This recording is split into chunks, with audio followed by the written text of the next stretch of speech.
Salut à tous, ici Stranger Jazz et c'est parti pour une histoire de dingue. Aujourd'hui, je vais vous parler de zombies ayant réellement existé avec le cas de Clervus Narcisse, célèbre zombie d'Haïti, mais qui n'est malheureusement pas le seul à qui c'est arrivé. Mais avant toute chose, je vois que vous êtes encore bien trop nombreux à regarder mes vidéos sur YouTube sans pour autant vous être abonnés. Alors si vous voulez pas que j'appelle un sorcier vaudou pour y remédier, vous pouvez aussi mettre un petit like, le sorcier appréciera. Haïti est un petit pays caribéen de la République dominicaine d'Amérique du Nord, connu avant tout pour les séismes de 2010 d'une magnitude de 7,3 ayant malheureusement coûté la vie à 280 000 personnes et causé des dégâts sans précédent. Cependant, ce n'est pas la seule chose pour laquelle Haïti est réputé, mais également pour la sorcellerie et le vaudou qui font partie intégrante de leurs origines et de leur culture. Et notamment le processus de zombification d'un individu pour se l'approprier totalement. J'avoue que ça pourrait être bien tentant pour faire le ménage ou faire la bouffe, et vous verrez que ce processus n'a absolument rien de cool et que c'est ni plus ni moins qu'un retour à l'esclavage. Je compte bien vous raconter tous les mystères et les secrets de cette pratique, tout en vous racontant l'histoire de Clervus Narcisse, et vous verrez qu'à la fin, c'est peut-être pas si sorcier que ça. Bien sûr, dans cet épisode, je vais vous donner tous les ingrédients pour zombifier une personne, mais c'est pas pour autant qu'il faut le reproduire à la maison. Ok? Tout de suite, le générique.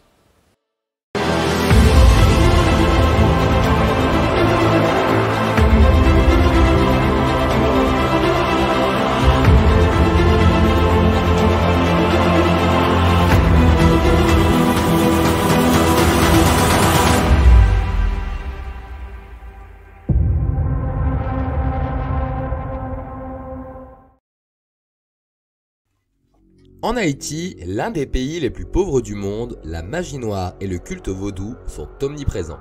En 1971, les esclaves qui se révoltent contre les colons français boivent du sang de cochon noir pour se rendre invulnérables face aux balles des soldats. Plus tard, durant la dictature des Duvalier entre 1757 et 1986, on prétend que les tontons macoutes, qui font régner la terreur sur l'île, possèdent des pouvoirs magiques qui les rendent invincibles. Aujourd'hui encore, de nombreux adeptes de ces rites sont regroupés dans des sociétés secrètes au nom haut en couleur, Bizango, Zobop, Cochon Gris ou Secte Rouge. L'Esther. Une foule se presse dans le cimetière de l'Esther, un village de Haïti. En ce début du mois de mai, toute la famille Narcisse est réunie pour assister aux funérailles de Clervus, l'aîné de ses fils. Une fin aussi tragique que brutale. Quelques jours plus tôt, l'agriculteur d'une quarantaine d'années s'est plaint de fortes fièvres et de courbatures.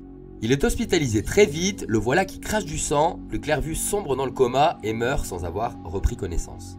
Comme c'est la coutume dans cette ancienne colonie française des Antilles, les obsèques ressemblent davantage à une fête qu'à une cérémonie funéraire telle qu'on la conçoit chez nous.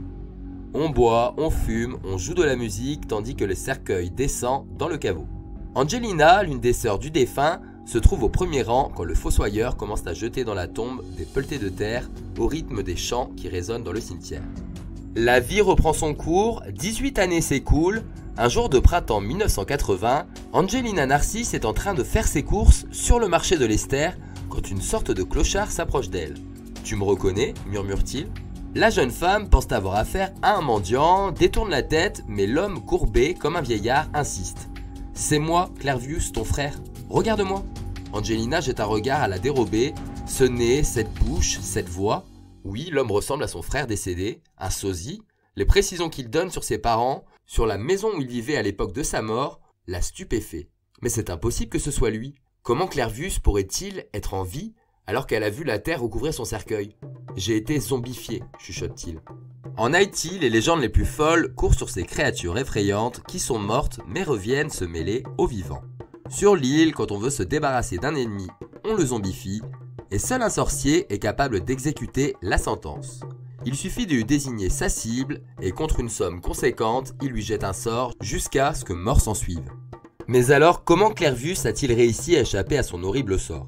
Sitôt les obsèques célébrées, il arrive que le sorcier vienne réveiller le mort au cimetière, puis après l'avoir abruti de drogue, il l'emmène dans une plantation de canne à sucre, de préférence de l'autre bout de l'île, où il travaille comme esclave jusqu'à la fin de ses jours, pour le compte du sorcier.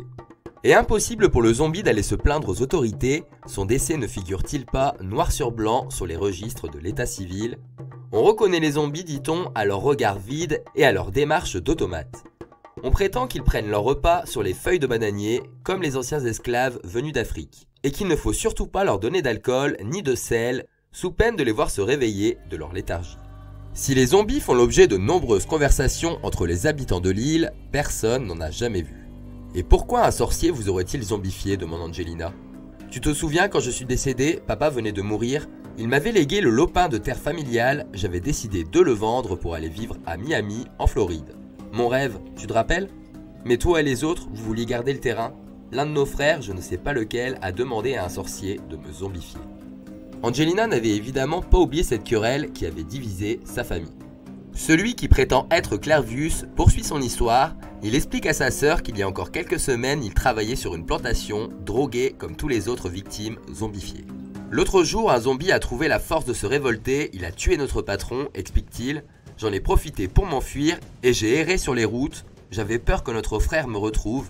Ce n'est qu'en apprenant sa mort il y a quelques semaines que j'ai osé revenir chez vous. Puis Angelina l'observe et elle lui trouve des ressemblances avec son frère, malgré les 18 ans écoulés depuis sa mort. Elle lui propose de l'accompagner à l'hôpital où son décès a été déclaré. Le frère et la sœur sont reçus par le nouveau directeur, un médecin américain. Celui-ci fait rechercher le dossier médical. « Mais vous êtes mort » s'exclame-t-il après l'avoir consulté. « Je ne suis pas mort puisque je suis en train de vous parler » répond Clervius. « Dans mon pays, quand on est mort, tranche l'américain.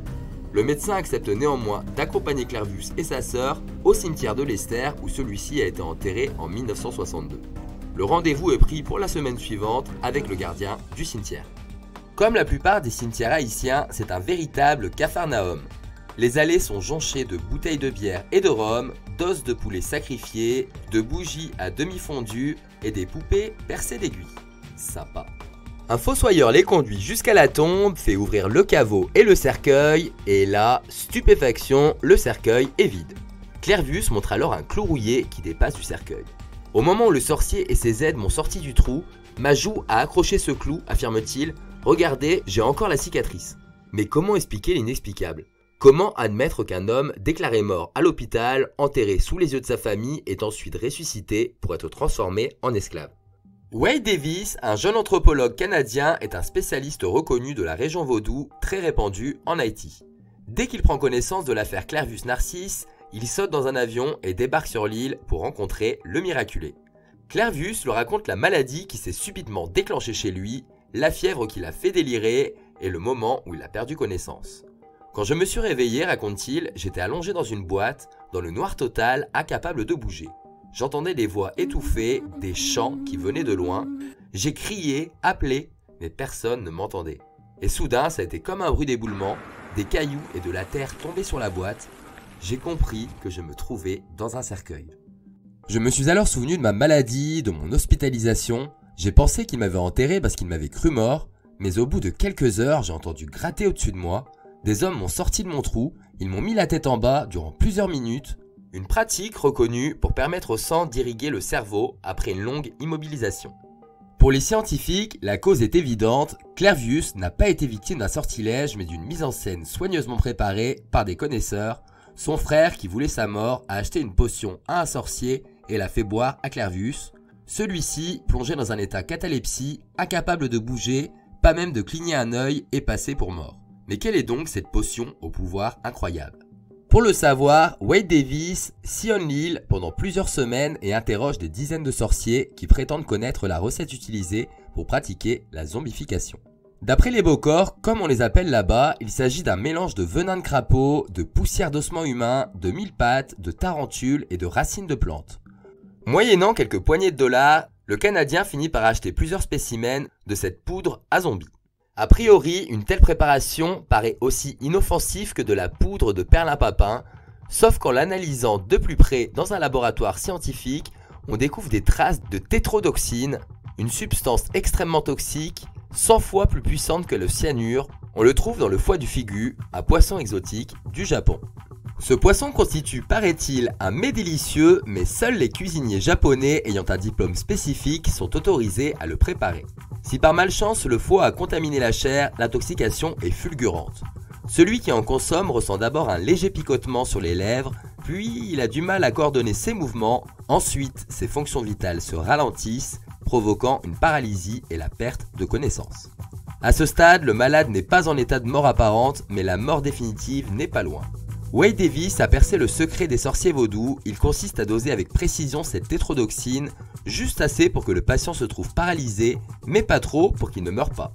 Il suffit ensuite de sortir la victime de son cercueil et de le réveiller, avant de l'abrutir de d'autres drogues, 7 fois plus douces, pour en faire un esclave docile.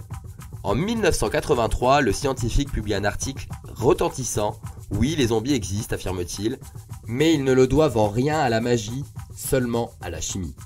Dans la foulée, il écrira un livre, Le serpent et l'arc-en-ciel, consacré à l'histoire de Clervus Narcisse. Wade Davis est contacté discrètement par des ingénieurs de la NASA. Ceux-ci veulent savoir s'il serait possible de zombifier les astronautes afin de les lancer dans des voyages interplanétaires, par exemple vers Mars. Le projet sera vite abandonné, on s'en doute. Mais c'est des grands malades. Et puis le projet abandonné, qu'est-ce qu'on en sait après tout ? Mais la découverte du Canadien aura servi à démystifier la pseudomagie des Bocors et elle va rendre un grand service à Clervus Narcisse. Le tribunal de Port-au-Prince a accepté de supprimer la mention décédé qui figurait sur sa fiche d'état civil. Ça va être beaucoup plus facile pour retrouver du travail. L'ex-zombie a retrouvé son identité et entame une nouvelle vie en compagnie de Wade Davis. Il a effectué une tournée en conférence aux États-Unis, s'est marié et installé en Floride comme il en avait rêvé, sans imaginer qu'il lui faudrait pour cela passer par la case cercueil. Clervus Narcisse est décédé à la fin des années 90 de sa belle mort. Cette fois-ci, on peut penser que les médecins l'ont examiné plutôt 2 fois qu'une avant de signer la permission d'inhumer. L'incroyable histoire de Clervus Narcisse. Au moins, il aura réussi à réaliser son rêve, et ça, c'est le principal. J'espère que cette histoire de fou vous aura bien plu, d'autant plus que cette pratique n'a finalement rien d'un sortilège, mais ressemble davantage à un empoisonnement. Même si au fond, il y a peut-être une petite part de magie là-dedans, je pense que c'est à chacun de se faire son propre avis. Mais personnellement, quand je vois les ravages de la drogue en général, j'ai quand même tendance à penser qu'il n'y a peut-être rien de paranormal là-dedans. Il n'y a qu'à prendre pour exemple les vidéos qui circulent actuellement sur TikTok, avec ces gens complètement drogués, qui ne savent plus du tout qui ils sont, et qui font vraiment très peur. Par ailleurs, si vous voulez que je fasse une vidéo sur le sujet, n'hésitez pas à m'en faire part dans les commentaires. Mais même si ça n'a absolument rien de paranormal, ça n'en reste pas moins quelque chose d'abominable. Surtout que la grande différence avec les zombies de Los Angeles, ceux d'Haïti, eux, ils n'ont pas choisi de s'afficher ça. La drogue, on leur a mis à leur insu. La personne qui réalise donc un processus de zombification sur une autre le fait dans un but totalement dévié à sa cause, ce qui selon moi nous fait tout simplement retourner à l'époque de l'esclavage, mais avec des techniques différentes. L'être humain est très souvent capable du pire et cette histoire nous l'aura bien prouvé. Je vous retrouve donc la semaine prochaine pour vous faire découvrir tout un petit village abandonné non loin de la capitale. Et vous comprendrez très vite pourquoi tout le monde a fui. Je vous souhaite une excellente fin de week-end et je vous dis à samedi prochain.